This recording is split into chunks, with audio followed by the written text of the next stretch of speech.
నేను ఇంటి పనికి పిలిచారో, ఒంటి పనికి పిలిచారో, వంట పనికి పిలిచారో నాకు అర్థం కావట్లా. 15 ఇయర్స్ ప్రయాణం అమ్మా అది.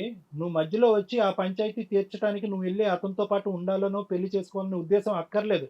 ఏమయ్యా ఇంత ప్రాబ్లమ్ ఉన్నప్పుడు విడాకులు ఇచ్చి నువ్వు ఎప్పుడో పెళ్లి చేసుకోవాల్సింది కదా! నాలాంటి పనమ్మాయి వచ్చేంత వరకు నువ్వు ఎందుకు వెయిట్ చేస్తున్నావు? నాకెందుకు ఈ ప్రపోజ్ చేసావని చెప్పి అతను చెంప పగలగొట్టాలా? అవును కదా! నాకైతే మాత్రం ఆయనతోనే ఉంటానండి. ఎందుకంటే అమ్మ ఉంటావో, చస్తావో అది వేరే విషయం. ఉంటావా, చచ్చిపోతారా అనేది వేరే విషయం. ఆయన నాకు అప్పుడు మాట ఇచ్చారండి చేసుకుంటానని చెప్పని. ఇక్కడ నువ్వు ఒక మోరల్ ఇష్యూ గురించి వచ్చావు. ఏంటి మంచాన పడినటువంటి ఒక భార్యకి సహాయం చేయటానికి వచ్చావు. అలా కాకుండానే ఆవిడని మంచం మీద ఉన్నందుకు నువ్వు సంబరపడుతున్నట్టు అనిపిస్తుంది. ఇక్కడ నువ్వు హ్యాపీగా ఉన్నట్టు అనిపిస్తుంది. హ్యాపీగా ఏం లేదండి. హ్యాపీయే. మీ ఆయన్ని ఏం చేస్తావు? శారీరక సుఖంతో పాటు మానసిక రోగాన్ని ఇచ్చావు అమ్మాయి. ఆయన అసలు నన్నేం పోషించరండి. మా ఇద్దరి మధ్య ఏమీ లేదు. మీ ఆయన్ని ఏం చేస్తావు? ఇంట్లో ఆయన పెట్టుకుంటావు, ఇక్కడ ఎన్ని చేసుకుంటావా? లేదండి, ఆయనకి డైవర్స్ చేసి నేను పెళ్లి చేసుకుంటాను. అదే ఇప్పుడు ప్రేమ లాంటివి ఏమీ లేవు. డైరెక్ట్ ఆయన బాగా చూసుకుంటాడు, నాకు 3 పూట్ల తిండి పెడతాడు కాబట్టి ఆయన దగ్గరికి వెళ్ళిపోతా. ఇలాగే ఇప్పుడు వేరే వాళ్ళు వచ్చారనుకో, రామ్మ నేను నీకు 3 పూటలు తిండి పెడతాను, నేను చూసుకుంటానంటే అటు వెళ్ళిపోతావా? వాళ్ళ దగ్గరికి ఎందుకు వెళ్తానండి? తనంటే ఇప్పుడు తనతో కాబట్టి ఉంటున్నాను కానీ వేరే వాళ్ళతో ఎందుకు వెళ్తాను అట్లా? ఏంటమ్మా 1 ఇయర్ లో నీకు అంత గొప్పగా కనిపించింది ఏంటమ్మా అతనిలో? 1 ఇయర్ లో వేరే వాళ్ళతో వెళ్ళను. 15 ఏళ్ల భార్యకే దికాణం లేదు ఇక్కడ. నోరు మీద మా ముందు అబద్ధం చెప్పేశాడు. నిన్ను అపురూపంగా చూసుకుంటాడని నువ్వు ఎట్లా నమ్ముతున్నావు? నాకు మాట ఇచ్చాడు మేడం చూసుకుంటానని చెప్పి. అరే ఈవిడికి ఆల్రెడీ 7 అడుగులు రెడిసి ఈవిడికి మాట ఇచ్చాడు తల్లి. జీవితాంతం బాగా చూసుకుంటానని తాళిబొట్టులో ఉండే పాయింట్సే అవి. మాట ఇచ్చాడు, వదిలిపడేశాడుగా. ఇప్పుడు పక్కన దుకాణం పెట్టాడుగా నీతో.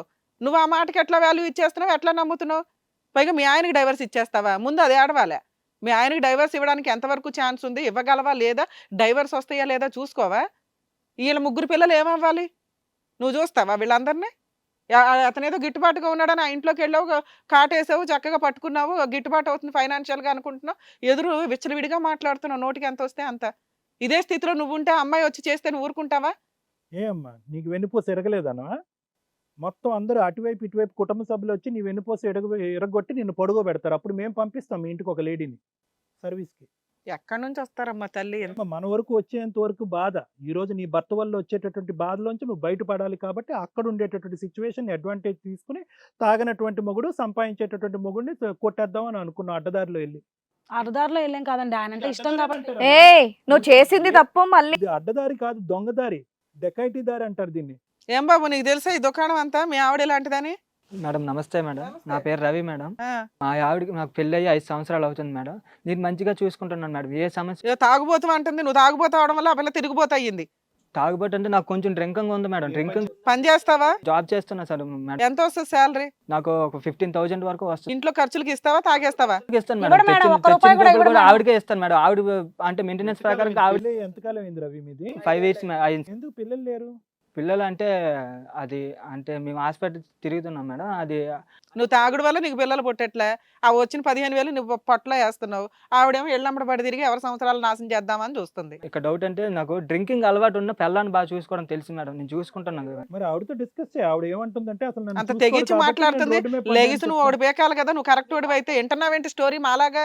మాకే కోపం వస్తుంది. ఒక అమ్మాయి జీవితం నాశనం చేసింది ఇక్కడ. అలా చేయదు మేడం. నాకైతే ఎప్పుడు ఆ డౌట్ రాలేదు మేడం. అబద్ధం కదయ్యా నీ నీ పక్కన, ముఖం ముందే మాట్లాడుతుంది కదా నీ అయ్యా. పక్కనే మాట్లాడుతుంది కదా అప్పటి నుంచి. నీ కోపం రావట్లా?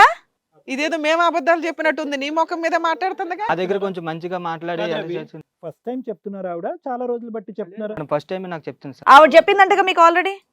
ఆవిడ నాకెప్పుడు ఏం చెప్పలేదండి. ఆవిడ చెప్పిందంతా అబద్ధం. నాకెప్పుడే కంప్లైంట్ ఇస్తే మేము ముందే చూసుకుంటాం. కాదు ఇప్పుడే ఫస్ట్ టైం చెప్తుందా?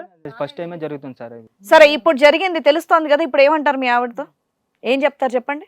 ఇలా ఎప్పుడే జరిగిందా ఈవిడతో ఇలాగ వేరే వాళ్ళతో వెళ్ళటం, వేరే వాళ్ళ ఇంటికి పని వెళ్ళటం, ఇలాంటిది ఎప్పుడు లేదు. ఇదే ఫస్ట్ టైం. ఈ 5 ఇయర్స్ తో ఫస్ట్ టైం వింటాం ఇదే. ఆవిడ అలా చేయదు సార్. ఇప్పుడు 5 ఇయర్స్ నుంచి చూసుకుంటా. అరే ఇప్పుడు చెప్తుంది కదా అయ్యా పక్కన, ఇప్పుడేమంటావు చెప్పు. నీ పక్కన నీ పెళ్ళం ఇంతలా మాట్లాడుతుంది. నువ్వు వద్దు నాకు, నేను ఆడనే కట్టుకుంటాను, ఆడతో వెళ్ళిపోతాను అంటుంది నిన్ను వదిలేసి. అసలు మీరు అందరూ ఎలా చెప్తున్నారంటే ఎవరో ఎదురింటోడు పక్కింటోడు స్టోరీ చెప్తున్నట్టు ఉన్నారు. మేమేమి అనుకుంటామంటే కనుక ఇది మీ ఇంట్లో బాగా అలవాటేమో. ఆవిడ అలా వెళ్తూ ఉంటుంది, పనులకని వెళ్ళి మగాళ్ళతో వెళ్ళిపోతూ ఉంటుంది, నువ్వు వెనక్కి తీసుకొస్తావేమో. లేదంటే నువ్వు తాగినటువంటి మత్తులో పడుకోవటం వల్ల ఆవిడ ఇది కొనసాగుతుందని అనుకోవాలి. నీలో ఒక ఇమోషన్ లేదు, ఒక కోపం లేదు, ఒక బాధ లేదు, ఒక బెంగ లేదు. అలా అని కాదు సార్. ఇప్పుడు నేను మంచిగానే చూసుకుంటాను. ఇప్పుడు అది నాకు చెప్పడం కాదే, ఆవిడకి కాదు తమ్ముడు రవి. ఆవిడ వైపు చూసి ఏమమ్మా నీకేం కష్టం చేశాను, నీకేమి ఇచ్చాను, ఏమి ఇవ్వలేదని చెప్పి ఒకసారి అడగచ్చుగా. అడగట్లే కదా. అక్కడ నాకు ఎక్స్ప్లెయిన్ చేస్తావు తొక్కలోడు. ఇప్పుడు నా వల్ల నీకు వచ్చిన ప్రాబ్లం ఏంటి? నువ్వు మంచిగానే తాగుతావు, 1 రూపాయి అనేది తాగితే దానికి ఎవరు తాకంటే ఎవరున్నారు? నాకు చిన్న అవును, బ్యాడ్ హ్యాబిట్ తాగేసేసి రోడ్డు మీద తందనాలు ఆడిపోతూ ఉంటే ఎవరో ఒకరు తీసుకురావటం ఇంటికి. నాన్న ఒక్క నిమిషం. హలో రవి గారు, మీకు ఇస్తున్నాను కదా, అది మీరు చేస్తున్నారు కదా, ఫ్యామిలీ మొత్తం చూసుకుంటున్నారు మేడం. ఇంట్లో మాట్లాడాల్సిన ముచ్చట అంటే ఇక్కడికి వచ్చి చిన్న చిన్న ముచ్చట గొడవలకి పెట్టుకుంటున్నారు. మరి- ఇంట్లో మాట్లాడాల్సిన మాట నువ్వు ఇప్పుడు అడగాల్సిన క్వశ్చన్ ఏంటో తెలుసా? నాతో నీకేంటి బాధ అని కాదు, ఎందుకు డైవర్స్ ఇస్తున్నావు, వాడితో ఉన్న నీకు సంబంధం ఏంటి, ఇంత ఓపెన్ గా చెప్తున్నావు, నన్ను ఎందుకు మోసం చేసావా? నేను లాస్ట్ క్వశ్చన్ అడగాల్సింది ఫస్ట్ క్వశ్చన్లు అడుగుతున్నావు. ఇంట్లో మాట్లాడుకోవాలి ఇవన్నీ. మేడం నాకు ఎప్పుడు ఆ డౌట్ రాలేదండి. వాడు దారుణంగా అమ్మాయి నీ ముందు చెప్తుంది, విడాకులు ఇస్తాను, నేను అతన్నే చేసుకుంటాను, నాకు అతను మాట ఇచ్చాడు, అతనితో వెళ్ళిపోతాను అంటుంటే నువ్వు వచ్చి నాతో నీకు ప్రాబ్లం ఏంటి అంటావేంటి? అదే కూల్ గా మళ్ళీ ఇలా సైలెంట్ గా ఉన్నావు కాబట్టి ఆవిడ అలా ఆడుతుంది బయటికి వెళ్ళి. నీకేంటి సంబంధం, ఎంత మోసం చేసావేంటి, నీకేం అన్యాయం చేశానో అప్పుడు అడగాలి. నువ్వు ఫస్ట్ క్వశ్చన్ వదిలేసావు. మీ జీవితం గురించి మేము ట్రైనింగ్ ఇవ్వాలి ఇక్కడ. వాడెవడు? నాకు అతను అంటే ఇష్టం, నేనైతే అతనితోనే ఉంటాను, నువ్వైతే నాకు వద్దు. నాకు ఎందుకు నువ్వు తాగి తిరుగుడు నాకు ఇవన్నీ వద్దు. మాట్లాడితే తాగి అది అనుకో, డైలాగ్ చెప్పక అర్థం అనుకున్నా. ఎందుకంటే తాగిన వాళ్ళు ఎవరైనా నువ్వు ఉంటారు. తాగి రోడ్డు మీద తాగిన పడిపోతే ప్రపంచం వాడు మొత్తం వీడు తీసుకొచ్చి ఇంట్లో వదిలిపెట్టడము. అంత మాత్రం నువ్వు తాగుబోతు వల్ల నన్ను అందరూ అలా చూస్తున్నారు నన్ను. పెళ్ళాక ముందు తెలీదా నీకు నాకు చిన్న బ్యాడ్ హ్యాబిట్ ఉందని చెప్పి? పెళ్ళైనాక మానేస్తానన్నావు కదా, మానేవా నువ్వు తాగడం? అది ఎలాగా నువ్వు పెళ్ళైనాక తాగడం మానేసావా? అలా కాదు, 5 years మంచిగా బాగుండి నువ్వు తాగుడు మానేస్తే నువ్వు తాగుడు మానేసేసి ఇంట్లో సంపాదించి పోషిస్తే నేను బయటకు ఎందుకు వెళ్తాను? నాకు నువ్వు వద్దు, నేనైతే నీతో ఉండలేను, నేను ఆయనతోనే ఉంటాను. నేను ఆయన నాకు మాట ఇచ్చాడు, నేను ఆయనే పెళ్లి చేసుకుంటాను. నేను ఎవరు మాట ఇస్తే అయిపోద్దా? నేను ఆయనతోనే ఉంటాను. నేను మరి పెళ్ళైనప్పుడు నాకు మాట ఇచ్చావు కదా, చేతిలో చెయ్యేసి పెళ్లి చేసుకున్నాం కదా. నువ్వు తాగుడు మానట్లేదుగా, నువ్వు తాగుడు మానుతున్నావా? నువ్వు తాగుడు ఏదో చిన్న హ్యాబిట్, ఏదో ఒకసారి ఎప్పుడు ప్రతిసారి తాగుతాం ఏంటి అలాగా? ఏం బాబు, మీ ఆవిడ కంటే డైవర్స్ ఇచ్చేస్తావా నువ్వు? ఈ అమ్మాయి నాకు కావాలి మేడం, మంచిగా చూసి. నువ్వు డైవర్స్ అంటే ఇచ్చేస్తావా? ఇవ్వను మేడం. ఇవ్వు. కోర్టులో ఆవిడ డైవర్స్ కేసు వేస్తుంది, నువ్వు ఫైటింగ్ చేస్తావా? రీజన్ తెలియాలి, ప్రూఫ్ ఉండాలి. ఎలాగంటే సరే ఏదో వేస్తుంది, ఇష్టం లేదని వేస్తుంది, నువ్వు డైవర్స్ ఇస్తావా, ఫైట్ చేస్తావా? డైవర్స్ ఇవ్వను మేడం, నాకు ఈ అమ్మాయితోనే ఉంటారు జీవితాంతకాలం. ఫైటింగ్ చేస్తావా? చేస్తాను మేడం. ఎందుకంటే ఆ క్వశ్చన్ ఎందుకు అడిగానంటే, డైవర్స్ కేసు ఒకవేళ అమ్మాయి వేస్తే నీకు ఇష్టం లేకపోతే ఎన్ని సంవత్సరాలు నడుస్తుందో చెప్తా. అప్పటిదాకా ఆయన ఉంటాడా లేదని మాట్లాడడానికి మనకు ఒక అవకాశం. లేదు సార్, నేను భర్తకు తెలుసండి, నేను ఫోన్ చేసి మాట్లాడితే మీ ఆయనకు నాకు తెలుసు, మీరేం మాట్లాడొద్దు, మీకేం తెలుసు అని మాట్లాడుతున్నారు అనేసి నన్నే అన్న. ఓహో, డబ్బుల కోసం అబ్బాయి ఆల్రెడీ తెలిసి కూడా వాళ్ళ ఆవిడ్ని అరేస్తున్నాడు. వీళ్ళు నిజంగా పెళ్లిళ్ళు చేసుకునే టైపు కాదు, వాళ్ళిద్దరూ కలిసి జనాల్ని ట్రాప్ చేసే టైపు. ఏమయ్యా రవి, మీ ఆవిడ ఇలా చేస్తుందని నీకు ముందే తెలుసు అంట కదా? ఇప్పుడే ఈ సిచ్యువేషన్ అబద్ధాలు చెప్పక గొప్ప మీద ఒక్కటి ఇచ్చేవాళ్ళు లెక్క. మేడం వాళ్ళు అబద్ధం చెప్తున్నారు. ఎప్పుడు నాకు నేను ఫోన్ చేసి అడుగుతా లేదు అని చెప్పాడు. ఫోన్ చేసి అడిగాను, నేను అడిగితే మీ హస్బెండ్ కు తెలుసు, మీరేం మాట్లాడొద్దు అన్నాడు. ఈ సిచ్యువేషన్ అసలు అక్కడికి వెళ్ళి పని చేస్తున్న విషయం కూడా తెలియదా నీకు? తెలియదు మేడం. అంటే పగలు రాత్రి మొత్తం తాగుతూనే ఉన్నావా నువ్వు? ఏం లేదు నన్ను మేడం, పనిలో ఏదో పెట్టింది ఒకసారి ఈయనే మేడం, తీసుకెళ్ళి పనిలో పెట్టాడు. వెళ్తుంది, ఎక్కడి పనికి వెళ్తుందో కూడా మొగుడికి తెలీదా? పెళ్ళాం ఎక్కడికి వెళ్తుందో? మరి డ్రామాలు ఆడుతున్నావయ్యా నువ్వు ఇక్కడ. అంటే నువ్వు తాగుపోతావు అంటే అమ్మాయి చెప్పేది కరెక్టే, పగలు రాత్రి అంతా బాగా తాగి పడిపోతున్నట్టున్నా అమ్మాయి ఎక్కడ పడితే అక్కడికి వెళ్ళిపోతుంది అక్కడికి. అదే అలాగే మేడం, అది సాధ్యం కాదు కదా మేడం. మరి తెలీదని ఎందుకంటున్నావు నువ్వు? తెలీదనే సమాధానం ఏంటి? పెళ్ళాం ఎక్కడికి వెళ్తుందో తెలీదా? ఏ పనికి వెళ్తుందో తెలీదా? అక్కడ పనిలో పెట్టింది ఆయనే మేడం, తీసుకెళ్ళి నన్ను అతనికి తెలుసండి, అతనికి తెలుసు. పనిలో పెట్టావు అక్కడ. నేను ఎప్పుడు పనిలో పెట్టాను మిమ్మల్ని? అమ్మ లక్ష్మి, నువ్వు అన్ని నిజాలే మాట్లాడుతున్నావు. నీ క్యారెక్టర్ ఎట్లాంటి దాన్ని పక్కన పెడితే, మీ ఆయనకి తెలుసా తెలియదా? మీ ఇద్దరికి అక్రమ సంబంధం ఉందని మీ ఆయనకి తెలుసా తెలియదా? తెలీదు.